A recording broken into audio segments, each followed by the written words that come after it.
What's up, everybody? This is Julie with another episode of My Favorite Episode. Today, our guest is Jacki. So, Jacki, welcome. Hi, thanks for having me. Yeah, thanks for coming on the show. So, today we're going to be talking about Black Books, Season 1, Episode 3, The Grapes of Wraith. Is that the word? Wrath. Grapes of Wrath. You put an I when you said it. That's how wrath is spelled. What? Is it? Oh, I would assume that like Wraith was the I. Yeah, I have. That's not how I spelled it. I spelled it like Wrath. Oh my God, yeah. Producer Matt, look it up. I hope you're fucking wrong. Because you know what? I read your text and I was like, maybe a typo. And then I was like, is Wraith a word? But I didn't look it up. Oh. I always thought it was spelled with an I. Oh, can you? I'm sorry. Can you come to the mic and admit that you were wrong? Yeah, because I was like, because like in my head, I'm like, Wrath would make sense, but there's an I, and then I'm like, Faith, Wraith. Okay, got it. Boom. Got to make sure I say Wraith. Must be like a pun that I didn't get. But No, Matt's just an idiot. Matt just can't smell, so it's fine. So to start out, so I have never seen this show, never heard of it in my lifetime until you picked it. I think so, that's most people. Yeah. But that's okay. That's okay. So can you tell me a little bit about like a brief summary of the show? Sure. So this is a show that was on Channel 4 on the BBC from 2000 to 2004. And if you've ever seen Shaun of the Dead, or if you've seen The IT Crowd, I know that that's on Netflix and it's pretty popular. Kind of the same type of show where this is a show that's based a lot on, it's got comedic writing, but it's all about the visual gag, and it's about a joke that's set up in the first 5 minutes of the show, and then you get the payoff of that joke at the end of the show. And the show is centered around a small bookshop in England that is owned and operated by a very grumpy Irishman named Bernard Black. And his assistant on the opposite end of the spectrum is named Manny, who is a very happy, jovial, positive, outlooking kind of guy. And then their friend, Fran, is also in the mix, and she's kind of the balance in between the two. So it's basically their day-to-day lives running the bookstore. I was watching it and I couldn't. Usually I try to be good with like writing down people's names, and they don't really drop names that much in that show. Not too much. So no. I'm like, I don't know anyone's name. So like some of my notes, like the long-haired guy, because I'm like, I don't know what his name is. They don't say names. Why is this your favorite show? That one's really hard to answer. I think there is a bit of a nostalgia for me because at the time I started watching this, two very, very good friends of mine are guys, and we kind of had that dynamic of the three in the show where I have like my grumpy friend named Nate. And then name drop. And then there's my other friend James, who is a bit more like Manny, and then I'm the Fran. So there we spent a lot of time together. So we have that dynamic. So if you look through our text message chains, a lot of times it's just quoting this show or sending each other gifs of this show. And the British sense of humor just appeals to me. As I said, this show, The IT Crowd, before Edgar Wright and Simon Pegg did Shaun of the Dead, they had a show called Spaced on BBC, which is also in similar vein to this type of comedy. So it's just, like I said, this I discovered through it was like randomly on Comedy Central at like 1:30 in the morning one night, and they played a lot of the episodes, and I just kind of got hooked. Yeah, that's like me with infomercials. When I'm watching TV at night, I can't fall asleep. It's like 3 a.m. and it's like, oh, I'm going to try this weight loss thing where it says I can lose 50 pounds in 10 days. Like, I'm a sucker for those. But yeah, I mean, I've never, like I said, I never heard of it. It kind of reminded me of, we talked about this before the show, but a little bit of like a British Seinfeld, which I am not a fan of.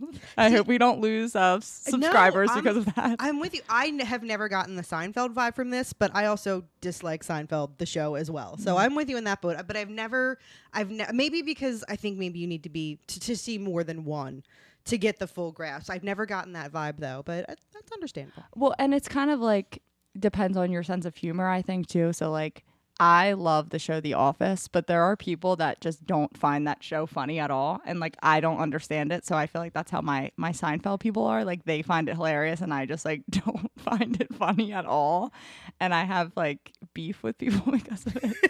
That's why I was like begging people to not hate me because I admitted that I don't like it. But it also kind of gave me, I don't know why, but like a Will and Grace kind of vibe too. Like that friend group thing, like their chemistry kind of reminded me of like how Will and Grace is, which fabulous show. Yeah. If you don't watch it, watch it. The old episodes though, because they try Oh, to is do the like, new? I knew they that tried to were do like a coming out reunion, again. and I was just like, you know. But I love Jack. Also, I have a tendency to get off topic.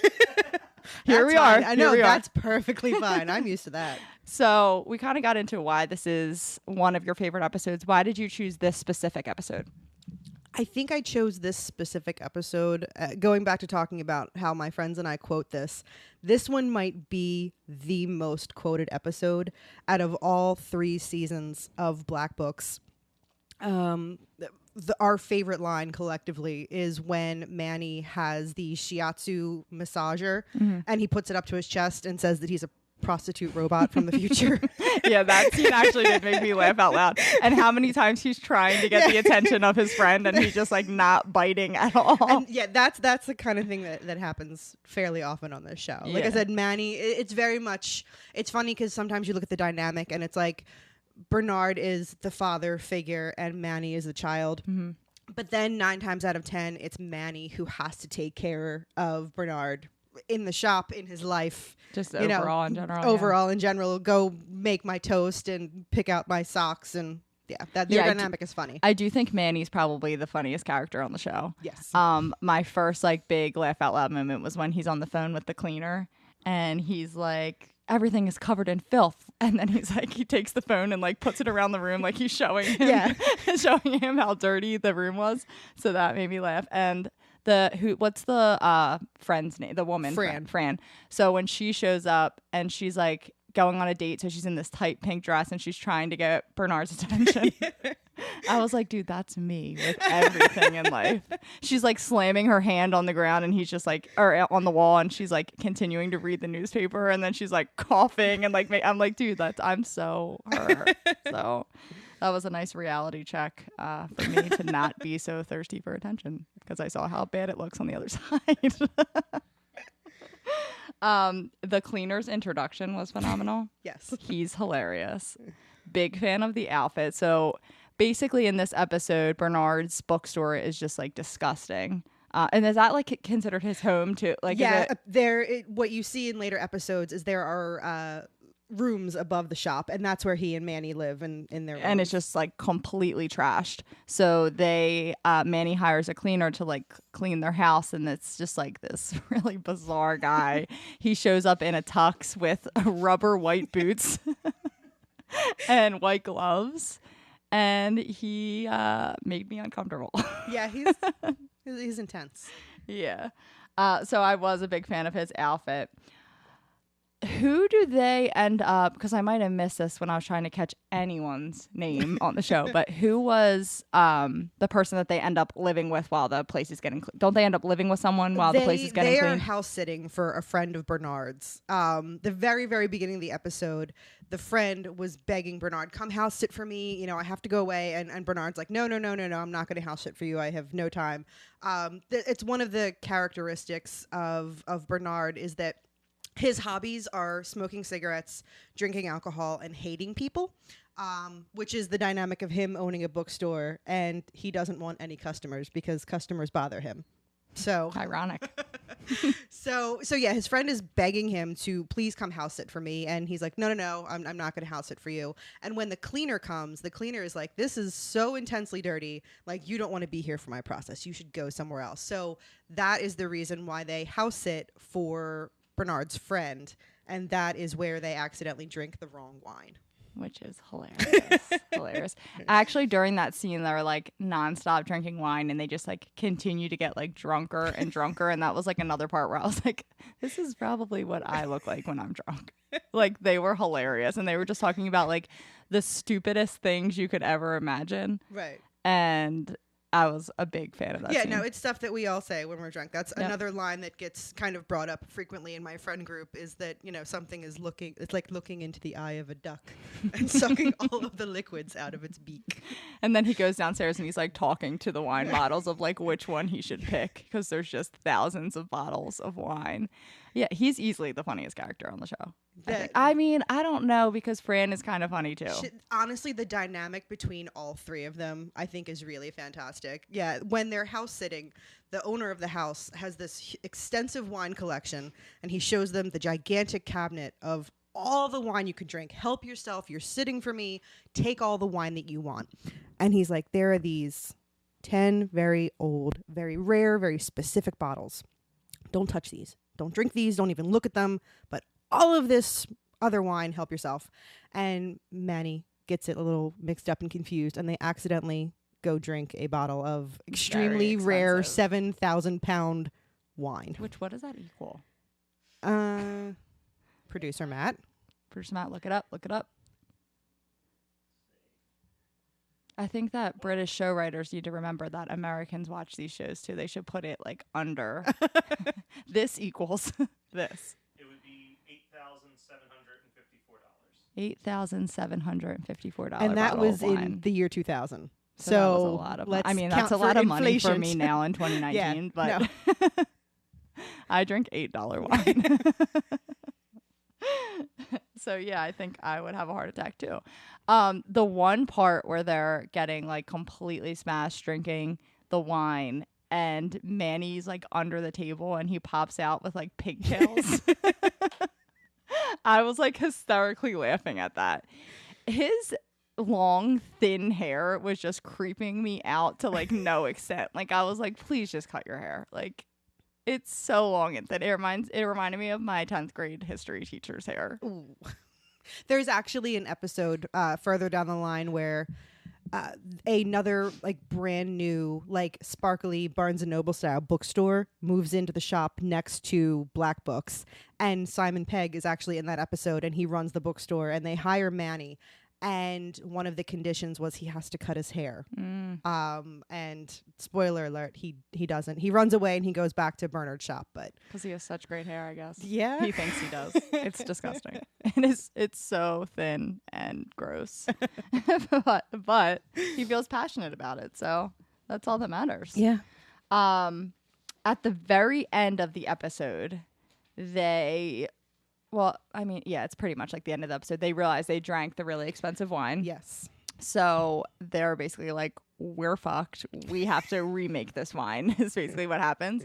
And I was dying when they basically made it like it basically was like them recreating Frankenstein. Yes. And it was hilarious. Like absolutely hilarious. I think that was probably the funniest part of the episode. And this is, again, an example of when they set up a joke well in advance, because in the very beginning of the episode, Manny is talking about how when he gets stressed, he gets a cramp in his leg.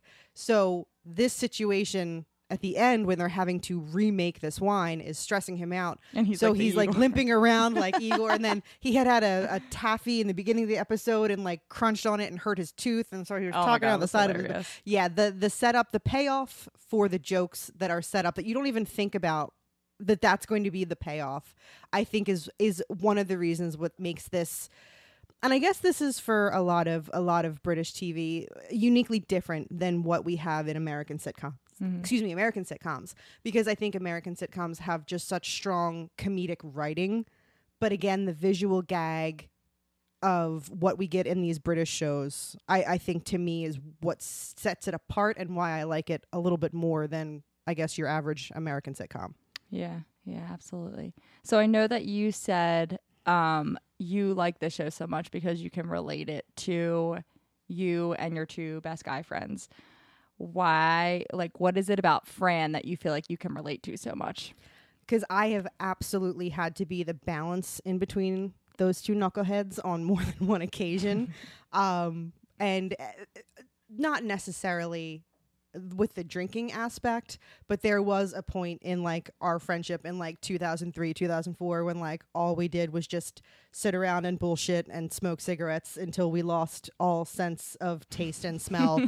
Like that was just kind of that was kind of the stuff that we did. So there was just kind of like that I love them to pieces and I also want to strangle them both at the same time dynamic between the three of us that I think is also very present in Fran and Manny and Bernard's relationship. Besides the friends, is there any reason you feel like you can specifically relate to Fran? To friend.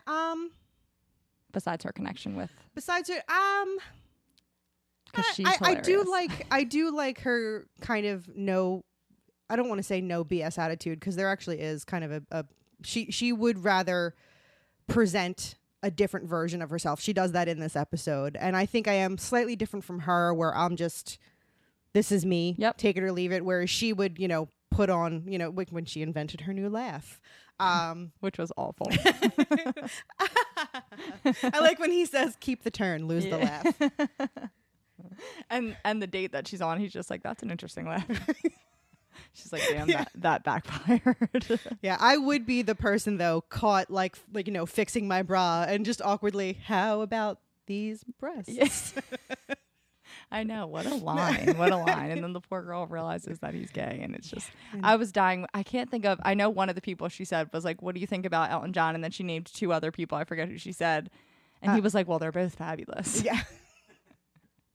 And that was just hilarious. Because just to fill everyone in, she catches him checking out a guy's ass, one of the waiters' asses, as they asses. When they're in the restaurant and he doesn't like the music, so he's like, I brought a tape of my favorite songs, and it's show tunes. Yeah, hilarious. And so it's some of the very obvious tropes of a gay man. So she figures it out, and then she can relax and eat all the dessert and smoke all the cigarettes. Which is like, besides the cigarettes, is my dream. Yeah. I would love endless dessert. That's like my favorite part of going out to dinner, is the dessert. Yes. I wish you could get it first. I've done that. Yeah? I have. If there's certain restaurants I go to and I know that there's a dessert I really like, because I'll get full too quick that's on how I everything am else. too. So I'll just be like, fuck it. I will take the dessert first. And then if I have room, cool. And if not, then I had dessert for dinner and I'm a grown up. So Yep. And I can do that. Whatever the fuck I want. yeah, like gigantic elephant ears. So you and your two best guy friends, you all watch this show. Yes. Who got who onto the show? I think Or Nate. into the show, I mean. Yeah, I think Nate was the one that got us all into it. I know that Nate was the influence for me. I'm pretty sure same with James, because he was the first one that had seen Shaun of the Dead and Spaced and that whole nine. So I believe Nate was the one that introduced everything to us, and then from there we've just continued. I own they put the box set on DVD in America, I want to say in 2005 or 2006, and the moment I found out about that, I bought it. So, I mean, it is streaming on Hulu right now. It has been on Netflix in the past, but I scooped that up the moment I knew it was available. And that is something that I can just put on all the time, put it on in the background when I'm doing stuff. Sometimes I will sit down and watch them straight through. So. Depends on the day. Yeah. Typically, snow days are the big day to binge watch one of your favorite shows. Because who likes leaving the house when it's cold? Not me. No? So overall, I will say that this show, and this is no pun intended because it's a British show, was not my cup of tea. But it did, because sometimes with those shows, like, I feel like when I watch them, like, I'm like immediately like, this isn't my sense of humor. Like, I'm not gonna laugh. But I was caught by surprise when I was like laughing at a lot of the scenes that I just like went over with you. Some of them I thought were like hilarious, but I wasn't like laughing throughout the entire show. This was actually when Matt had texted me about the premise of your show, and he's like, come up with your favorite show, come up with your favorite episode. You know, I've said it time and time again, this is my all-time favorite show, like Desert Island, #1. I'll watch it. If everything else goes away, this is the one I'll watch. Yep. But I'm like, I know that not many people know the show. I hadn't met you. I didn't know what your sense of humor is. So I started like rapid firing all these different shows to Matt, and he was like, you have a lot of favorites. And I'm like, well, it's not that I have a lot of favorites. I'm like, it's just the one that I truly do like. I'm like, I don't want to bring a dud to the table. Like, I don't want to bring something like that. And he was like, just fuck it. Just live your life. Just do it. And I was feel like we all, like, there's always shows that, at least I feel like everyone has at least one show that they love, and everyone else is like, that show is horrible. Yeah. And like, but you love it. So it's like, what does it matter? And that's kind of the whole point of the show is like, for me, of course, on a daily basis, I'm going to watch shows that I like, but this podcast kind of gives me the opportunity to expand my horizon and watch shows that I never thought I would actually watch. And some of them I get into. So it's kind of like a nice opportunity for me to just keep adding to that list in my notes on my phone of shows that I need to watch that just I never seem to finish that list. It's just, I just keep adding more.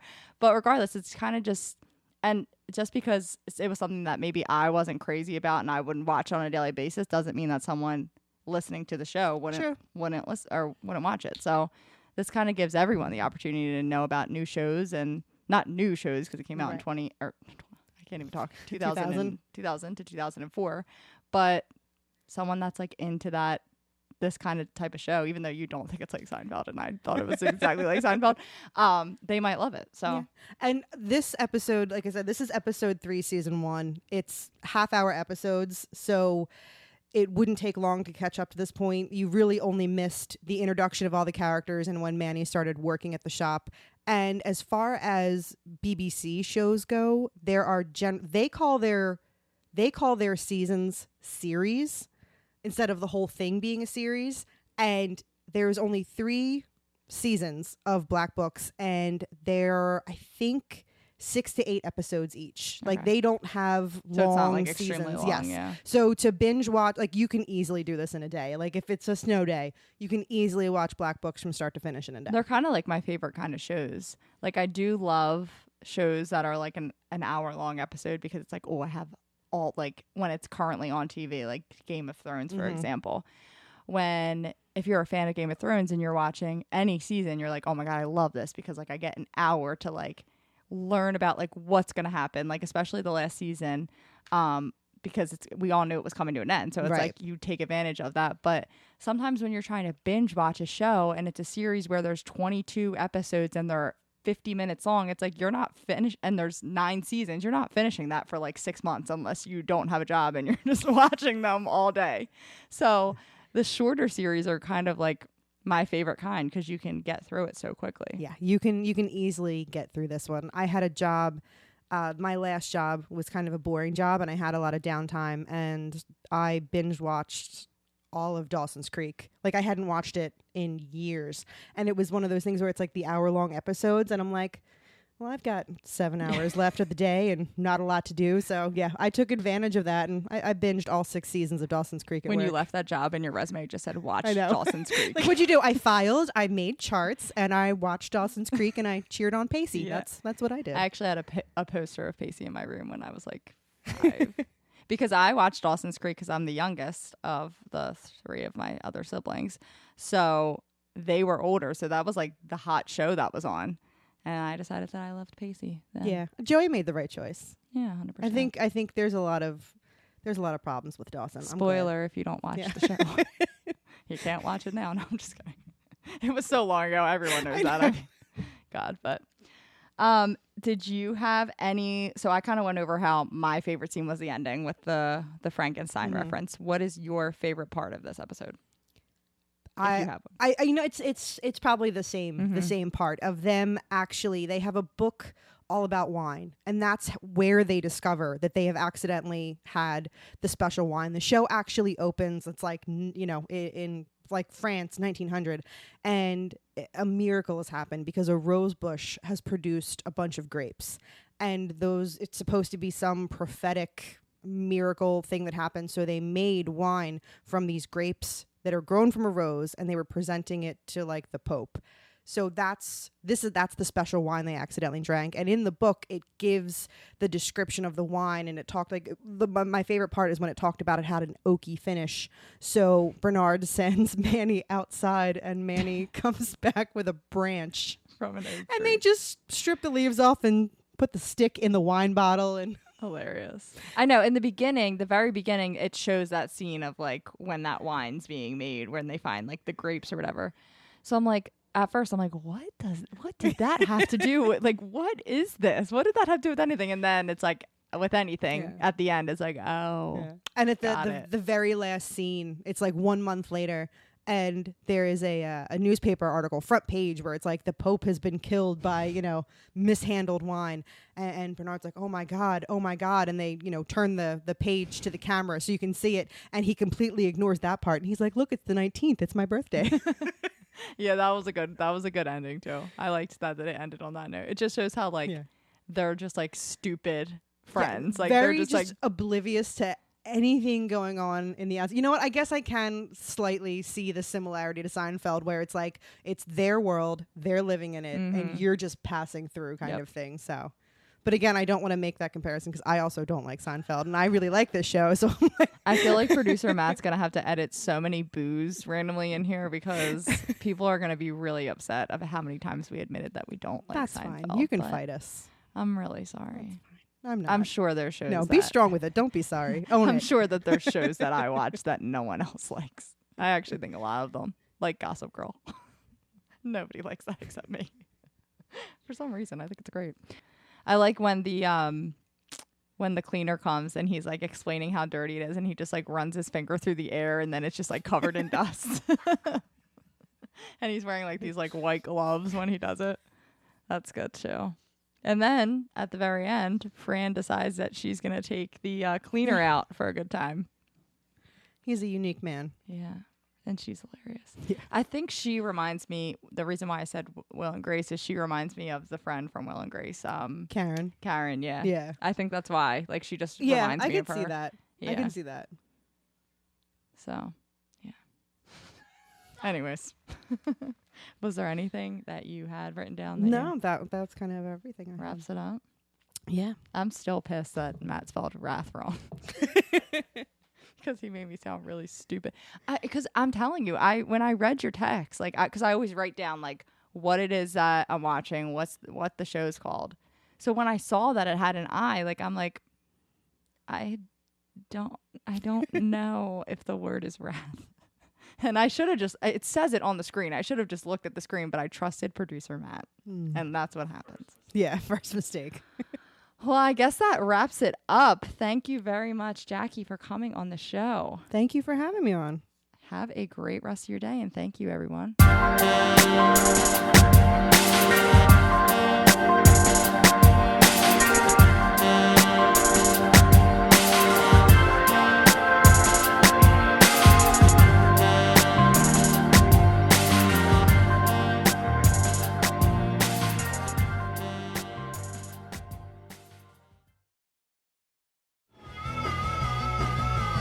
You're listening to the Geekscape Network.